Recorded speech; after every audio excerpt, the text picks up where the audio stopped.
They tell you 15 seconds.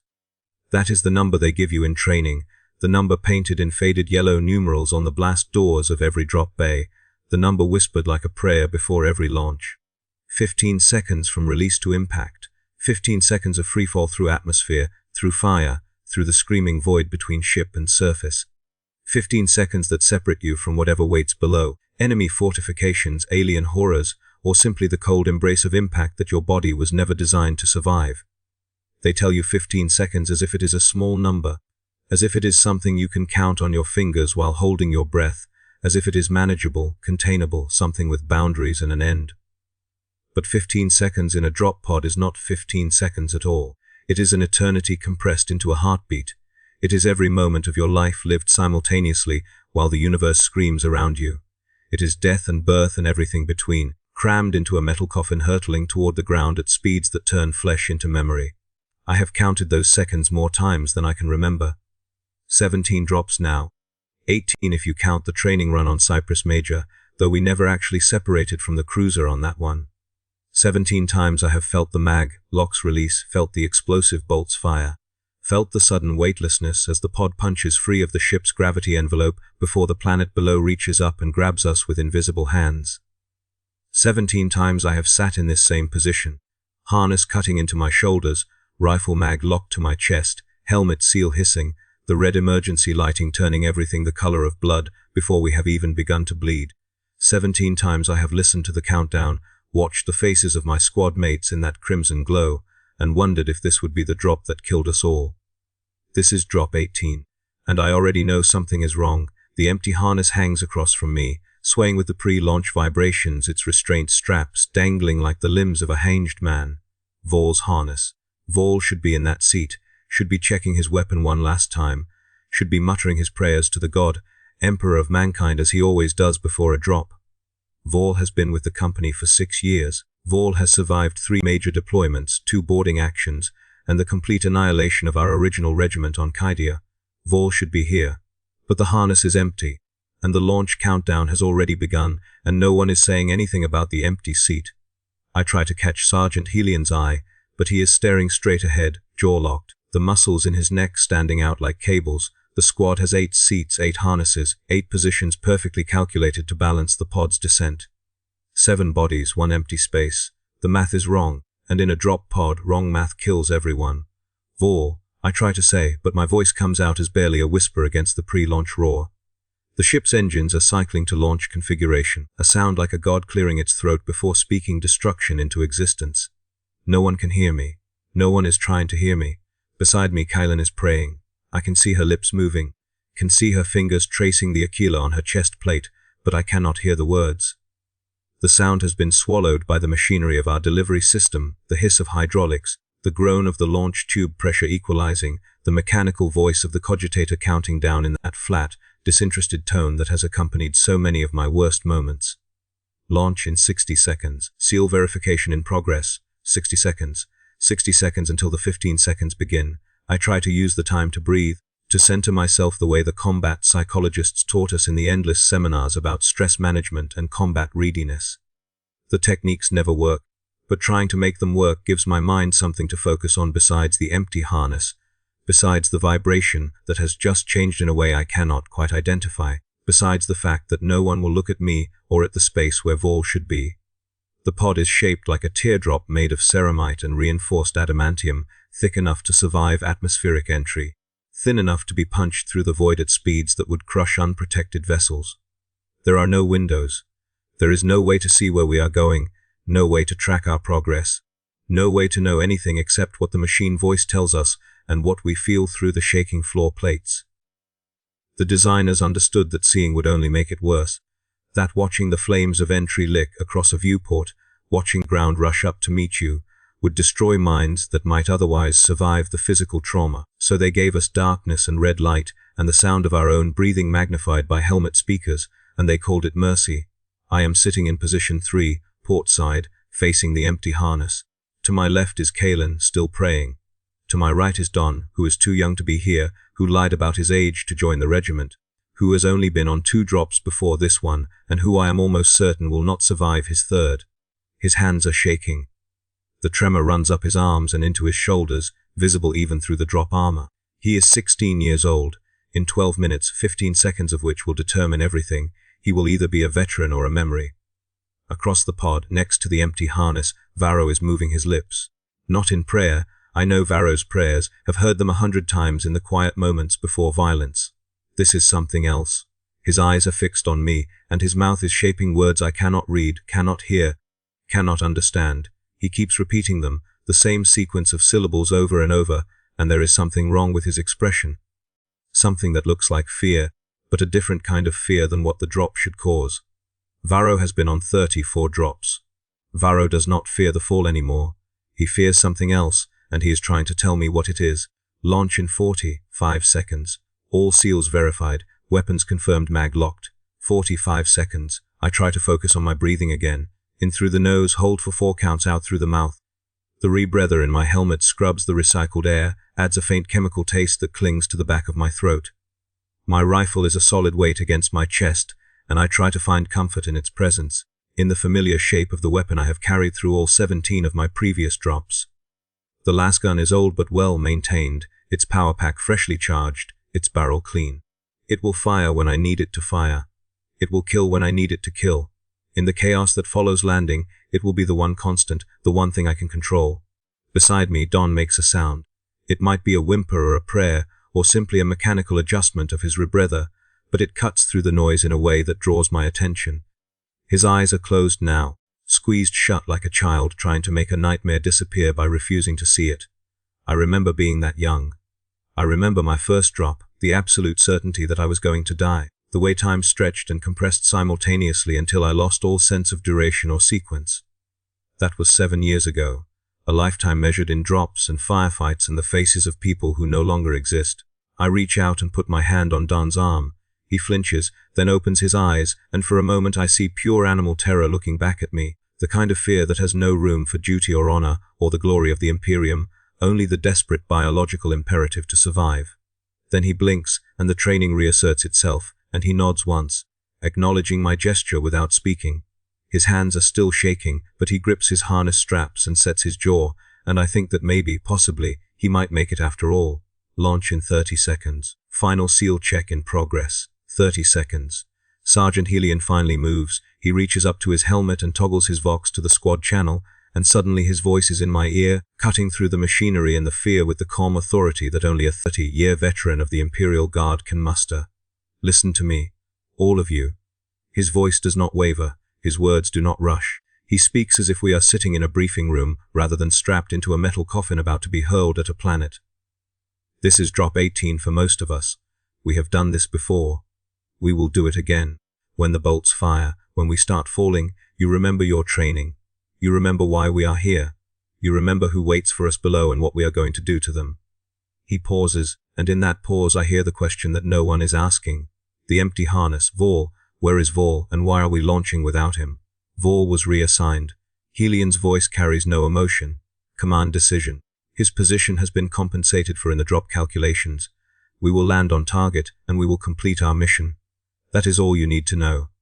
Reassigned. The word hangs in the filtered air of my helmet, and I turn it over in my mind, examining it from every angle.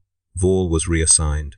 In the 2 hours between our mission briefing and launch sequence, Vol, who has been with this squad longer than anyone except Helion himself, was pulled from the drop and replaced with nothing. Reassigned to what? Reassigned where? And why would they disrupt the weight distribution of a drop pod on a combat insertion? I look at Varro again. He has stopped moving his lips, but his eyes are still locked on mine, and now I can see what his expression is trying to communicate. It is not just fear, it is warning. He knows something about Vor's reassignment, something that Helion's explanation has not covered, and he wants me to know it too. But there is no time, there is never enough time. Launch in 15 seconds. All personnel brace for separation. 15 seconds until 15 seconds. The paradox of the drop condensed into a single moment of anticipation. I press my back against the ceramite seat, feel the harness dig into my shoulders, curl my fingers around the restraint grips. Beside me, Kaylin has finished her prayers and sits in rigid silence, her eyes open, her gaze fixed on something I cannot see. Don is still shaking, but he has not screamed, has not tried to tear off his harness, has not done any of the things that would mark him as broken before we even begin. The others, Varro, Messon, Turk, and Kova, are all in position, all braced, all waiting. 7 soldiers in an 8-person pod. The empty harness sways one final time. And then the launch bolts fire. The sound is beyond sound. It is a physical force that enters through my ears and spreads through my entire body, vibrating bones, shaking teeth, turning thought into noise. The pod lurches, kicks, and then for one eternal instant, we are weightless. The ship has released us. We are no longer part of the cruiser, no longer connected to anything except each other and the metal shell that contains us. We are falling toward a world I have only seen in briefing holos, toward a surface I will either walk on or be buried beneath, toward whatever the God Emperor in his infinite wisdom has decreed will be our fate. The countdown begins. 15. In the training modules, they explain the physics of a combat drop. The pod is launched at near orbital velocity, aimed at a precise point on the planetary surface. Retro thrusters fire in a calculated sequence to slow the descent, to prevent the pod from simply cratering on impact. The ceramic heat shielding absorbs the friction of atmospheric entry, superheating to thousands of degrees while the interior remains survivable. Every element has been engineered, tested, refined over 10,000 years of warfare. Statistically, the drop pod is one of the safest methods of rapid planetary insertion available to the Imperial Guard. Statistics mean nothing when you are falling. 14. The retro thrusters fire, and the pod kicks again, harder this time, a deceleration force that slams me forward against my harness. I feel my organs shift, feel my blood try to rush to the wrong places, feel my vision narrow as the G-forces mount. Beside me, Don makes a sound that is definitely a whimper this time, high and thin and lost in the roar of our descent. The vibration has returned, and I can identify what is wrong with it now. It is asymmetrical. The pod should shake evenly, should tremble in a balanced rhythm as it punches through atmosphere. But this vibration favors the port side, my side. There is stress in the hull that should not be there, a resonance that speaks of structural compromise. I think about the empty harness. I think about the missing weight of Vol's body. I think about balance and calculation and what happens when a finely tuned system is thrown off by a single missing variable. 13. The heat begins. Even through the hull, even through the insulation, even through the layers of ceramite and adamantium that separate us from the burning air outside, I can feel it. The temperature in the pod rises by 10 degrees, then 20, then 30. Sweat beads on my forehead and runs down into my eyes, blurring my vision behind my helmet's faceplate. The air recycler whines as it struggles to compensate. And for the first time I smell something other than filtered atmosphere, a faint char, a hint of burning, as if the fire outside has found a way through. We should not be able to smell burning. The seals should be perfect. I look at Varro, but he is not looking at me anymore. He is staring at the deck beneath his feet, at a specific point where the floor plating meets the hull wall, and his expression has shifted from warning to something that looks almost like resignation. 12. The pod shudders, and this time everyone reacts. Kylan's prayers resume, louder now, cutting through the noise as her voice rises toward panic. Messon swears in a dialect I do not recognize. Turk's hands have locked around his harness straps so tightly that I can see his knuckles whitening through his gloves. Only Sergeant Helion remains motionless, his eyes fixed forward, his jaw set in a line that refuses to acknowledge what we are all feeling. Something is wrong. Something is seriously, catastrophically wrong. Hold positions. Helion's voice crackles through the squad channel. Maintain discipline. We are on trajectory. But we are not on trajectory. I can feel it in the way the pod moves, in the asymmetrical vibration, in the heat that should not be this intense this early in the descent. The missing weight has thrown off the calculations. The retro thrusters are firing at angles that assume a mass we no longer have. We are corkscrewing, spinning slightly off axis, and every correction the automated systems make is bringing us closer to disaster. 11. The sound changes. There is a new noise beneath the roar, beneath the thunder of entry and the scream of superheated air, a grinding, metallic shriek that seems to come from the hull itself. It is the sound of ceramic cracking, the sound of heat shield tiles beginning to fail, the sound of our protection being stripped away layer by layer as we fall toward the ground. I have heard this sound before. Once, 3 years ago, on a drop over Malthus Theory. The pod next to ours, Pod 7, carrying second squad, made this exact noise in the final seconds before impact. We found the crater the next day. There were no survivors. There were no remains. The heat had been so intense that the bodies had simply ceased to exist, flash cooked into nothing but shadows on the scorched earth. I look at the hull wall to my left, at the point where the vibration is strongest, and I see something that stops my heart. A thin line of orange light is appearing at the seam between two hull plates. It grows brighter as I watch, shifting from orange to yellow to white, and I understand that the integrity of our pod is failing. The heat that should be killing us is finding its way inside. 10 Sergeant. My voice is a scream, torn from my throat without conscious decision. Hull breach, port side. Helian's head snaps toward me, toward the glowing seam, and for the first time since I have known him, I see something other than calm control in his eyes. I see fear. Real, honest, human fear of the death that is seeping through our hull. 9. The light from the breach intensifies. I can feel the heat on my left side now, not the general warmth of descent but a focused burn, a spot of fire pressed against my armor.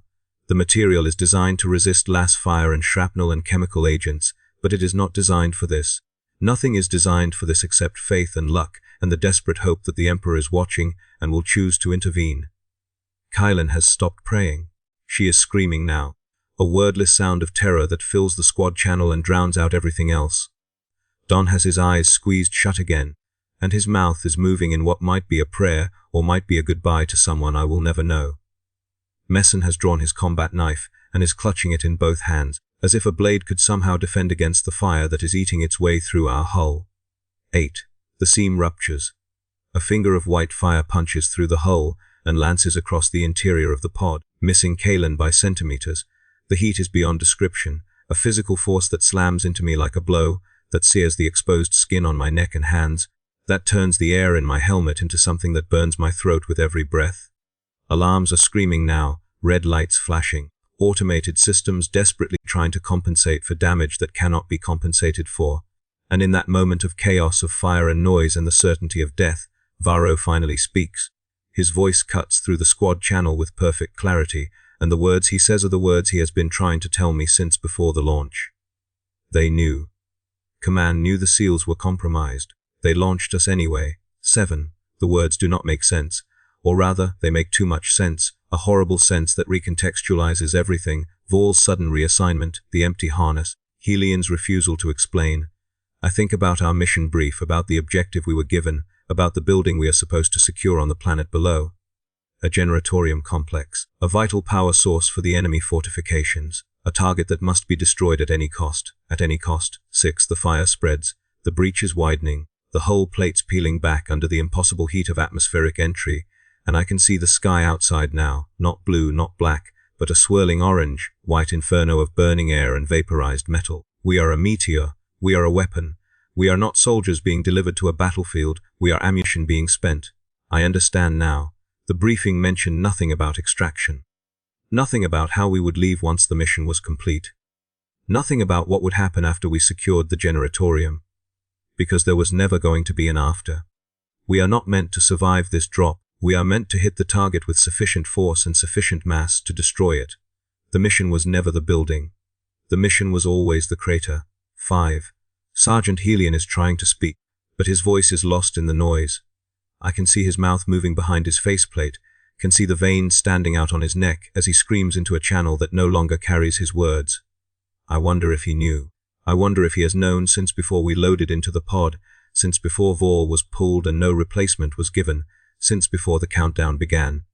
I wonder if his calm was not courage but acceptance, the resignation of a man who has already made peace with his death. I am not at peace. I am not ready.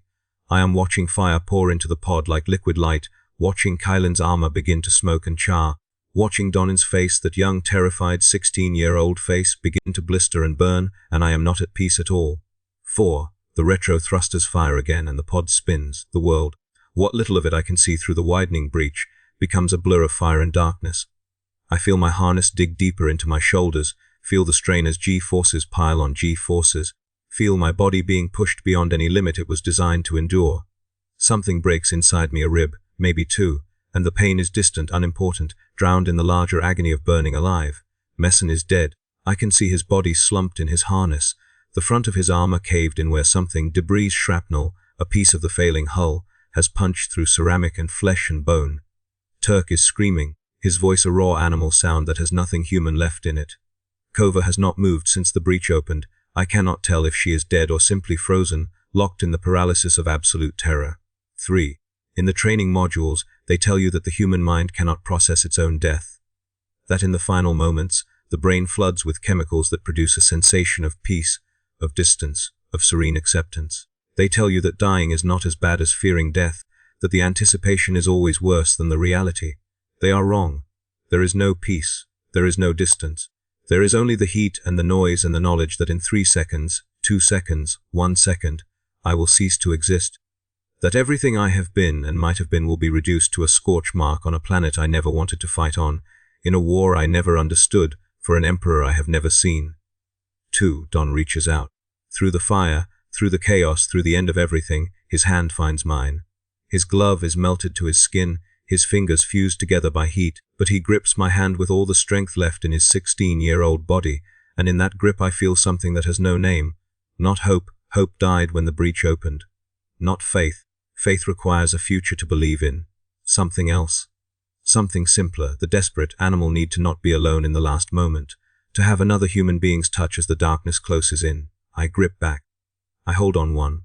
The world goes white, and then, against every law of physics, against every expectation, against the certainty of death that had settled into my bones, the pod hits ground. The impact is wrong. Not the clean, catastrophic termination of a direct strike, but a glancing blow, a skipping stone on the surface of a planetary ocean.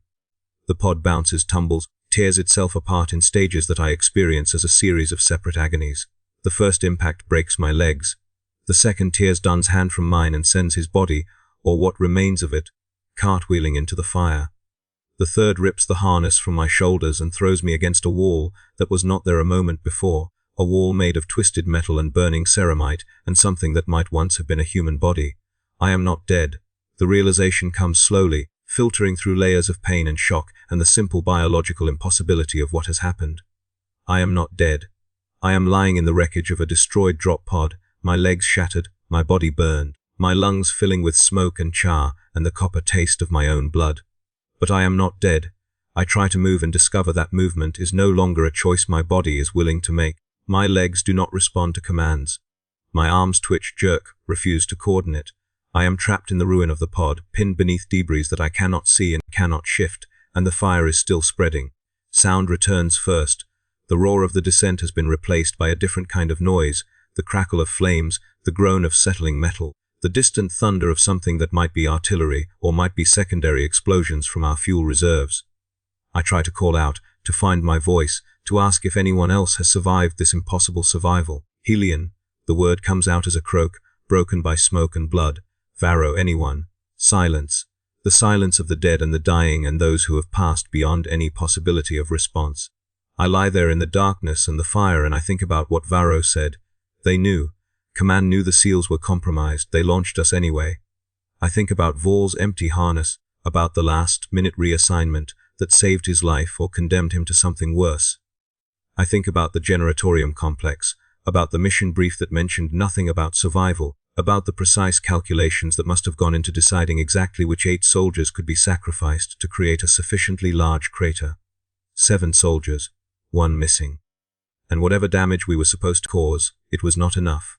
We hit ground wrong, bounced instead of cratered, survived instead of detonating. The mission, if it was ever really about the generatorium, has failed. I wonder if they will send another pod. I wonder if there are more squads waiting in the launch bays, more soldiers strapped into metal coffins with compromised seals, more ammunition to be spent against targets that might be buildings or might be human beings who simply have the misfortune of being expendable. Time passes.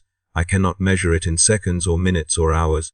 My sense of duration has been burned away along with my skin and my legs, and whatever illusions I once held about the value of service to the Imperium. I drift in and out of consciousness, surfacing occasionally to new agonies, new discoveries, new understandings of just how broken my body has become. At some point, I realize I am not alone. The sound is faint at first, a scraping, dragging noise that could be debris settling or could be something else. I strain to see through the smoke and the flickering light of the fires, and eventually my damaged eyes focus on a shape moving through the wreckage. A human shape. Someone else has survived. Help! My voice is barely a whisper. Here, I am here. The shape pauses, turns, and begins to move toward me. As it comes closer, I can make out details, the burned remnants of Imperial Guard armor, a helmet cracked and blackened, a face that is more wound than flesh. It takes me a moment to recognize Varro. He has lost most of his hair, and what remains of his skin is a patchwork of burns and blisters, But his eyes are the same eyes that tried to warn me before the launch, the same eyes that watched me refuse to understand. He reaches me and kneels, collapses, really his own body barely functional, beside the debris that pins me in place. "You heard me," he says. His voice is a ruin, scraped raw by smoke and screaming. "On the Chan heard me. Command knew," I repeat. "They launched us with compromised seals. More than that. Varro Kos," and blood sprays across his cracked faceplate. The seals were not compromised. They were sabotaged. Vol found out. That is why they pulled him. That is why they reassigned him in the 2 hours before launch. I try to process this, try to fit it into the framework of imperial doctrine and military hierarchy, and the chain of command that has governed my entire adult life. Sabotage implies intention. Sabotage implies that someone wanted this pod to fail, wanted us to die in the descent, wanted everything that has happened to happen exactly the way it happened. Why? The question feels inadequate, too small to contain the enormity of what Varro is suggesting. Why would they sabotage their own drop pod? Varro laughs and the sound is terrible, a wet, bubbling noise that suggests internal injuries far worse than what is visible on his surface. Not their pod, our pod, Pod 17, 3rd Company, 9th Regiment. We were marked for disposal before we ever reached this system. Something we saw on our last deployment. Something we were not supposed to survive knowing. I think back. Our last deployment, Malthus V. The campaign that ended with half the regiment dead and the rest of us transferred to this cruiser, this company, this pod. I try to remember what we saw, what we might have witnessed that could warrant assassination disguised as combat casualty. There was the battle for the administratum complex. The breach of the lower archives. The things we found in the sealed vaults beneath the memory surfaces like a corpse rising from deep water, bloated and terrible and impossible to ignore. The bodies, hundreds of them, packed into stasis chambers in the vault beneath the administratum complex, not enemy combatants, not casualties of the fighting, imperial citizens whole and preserved, their faces frozen in expressions of peaceful sleep. And the documents, the shipping manifests, the transfer orders, the inventories that listed each body by age, by blood type, by something called compatibility rating. We thought it was a war crime committed by the enemy. We reported it through the proper channels. We expected investigation, prosecution, justice. We expected anything except this. The bodies, I say. Though they were not prisoners. No. Varro's voice is fading, his consciousness slipping away from him moment by moment. They were product, supply, for something in the upper echelons, something that needs raw material. We were supposed to die on Malthus the Sicken. When we didn't, they made other arrangements. He stops talking. His eyes remain open, but they are no longer seeing me or the wreckage or anything in this world. Varro is dead, and with him dies the last person who might have been able to explain what we found, what we disrupted, what terrible machinery of the Imperium we accidentally exposed. I lie in the wreckage of Drop Pod 17, and I think about bodies in stasis chambers and compromised seals and missions designed to create craters instead of victories. I think about Vol, pulled from the pod at the last moment, the only one of us who was not supposed to die today. I think about whether he was saved because he could be silenced in some other way, or because he knew something we did not, or because the calculations required his removal to ensure our destruction. I think about the 15 seconds, the eternity compressed into a heartbeat, the time between release and impact that is supposed to be a transition, a passage, a journey from one place to another. But we never arrived at the place we were supposed to go. We bounced instead of cratered, survived instead of detonated, lived when we were meant to die. The fire is closer now. I can feel it on what remains of my unburned skin, can smell my own flesh beginning to cook. There is no rescue coming. No extraction team, no medevac, no salvation. Even if I could move, even if I could escape this wreckage, I would only trade one death for another, bleeding out in the ruins of whatever city we were supposed to destroy, or being captured by enemy forces who would have no reason for mercy, or simply lying in the open until the next wave of pods descended and finished what ours began. I close my eyes. I let the darkness and the heat and the pain wash over me. But I do not die. Time passes, minutes or hours or days, I cannot tell. The fire burns itself out, the wreckage settles. The world outside the pod grows quiet except for the distant sounds of warfare that never seem to come closer. I drift in a state between consciousness and oblivion, my body too damaged to live and too stubborn to die. When I finally surface again, it is to a new sensation. Hands on my body, voices in a language I do not recognize. The sensation of being moved, dragged, carried away from the wreckage that has been my tomb. I open my eyes and see faces looking down at me, not imperial faces. The features are too angular, the eyes too wide, the expressions too alien to be anything human. For a moment I think I am being captured by the enemy, that the Xenos or the heretics or the mutants we came to fight have found the sole survivor of Pod 17. But these are not enemies. These are not soldiers or combatants or anyone I was trained to recognize. They are civilians, the same civilians we were supposed to crater, the same people whose lives were calculated as acceptable losses in some equation of victory I will never understand. They have pulled me from the wreckage. They are trying to save me. One of them leans close. She is old, her face lined with the marks of a hard life on a harsh world, and her eyes hold something I did not expect to see. Not hatred. Not fear, something softer, something almost like compassion. Imperial, she says, and the word is accented but understandable. You survived. I try to respond, try to explain that I am not their enemy, that I was sent here to kill them, but that I am no longer willing to follow orders that would end in craters. But my voice is gone, burned away with everything else, and all I can do is look at her and hope that somehow my eyes communicate what my words cannot. She nods as if she understands. As if she has seen others like me, soldiers sent to destroy who arrived already destroyed, weapons that misfired and became something other than what they were designed to be. She says something to the others in that language I do not know, and I feel myself being lifted, being carried, being taken away from the drop zone towards something that might be shelter, or might be execution, or might be a mercy I do not deserve. They take me to a building that was once a generatorium control center and is now a field hospital. They lay me on a table next to other bodies, some Imperial, some not, all damaged beyond easy repair. A man in a blood-stained robe examines my injuries and shakes his head in the universal language of physicians who do not expect their patients to survive. But he works on me anyway, cutting and stitching and cauterizing, and as the hours pass I begin to understand that death has declined to claim me today. I will live. Against every probability, against every intention, against the explicit desires of whoever decided that Pod 17 should never reach its target intact, I will live. And I will remember. The 15 seconds are over. The eternity has ended.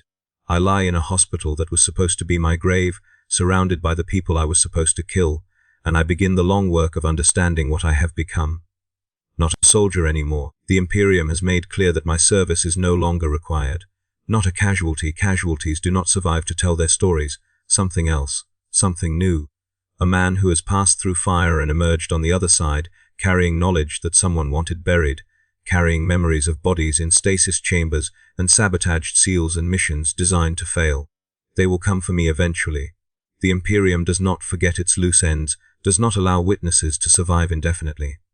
But that is a problem for another day, another hour, another set of seconds that I will count one by one until they run out. For now I am alive.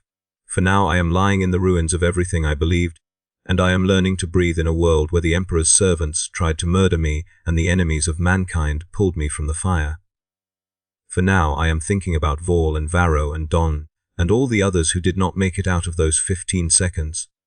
I am thinking about the hands that sabotaged the seals, the orders that came from somewhere high enough to override protocol, the calculations that determined our lives were worth less than silence. I am thinking about what I will do with the time I have been given, whether I will spend it seeking revenge, or seeking answers, or simply surviving until I cannot survive anymore. The old woman comes to check on me. She changes my bandages, gives me water through a tube, speaks to me in her accented low Gothic about things that do not matter, the weather, the fighting, the strangers who fall from the sky in their metal coffins and tear her world apart. She does not ask why I was in the pod, or what my mission was. She does not need to ask. She has seen enough soldiers, enough drops, enough craters to understand that we are all just ammunition waiting to be spent. Before she leaves, she pauses at the doorway and looks back at me. You scream in your sleep, she says. You count, backwards from 15.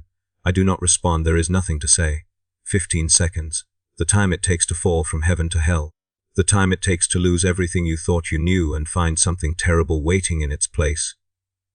The time it takes to transform from a soldier into a survivor, from a weapon into a witness. I close my eyes and begin to count again. 15, 14, 13. The numbers stretch into eternity.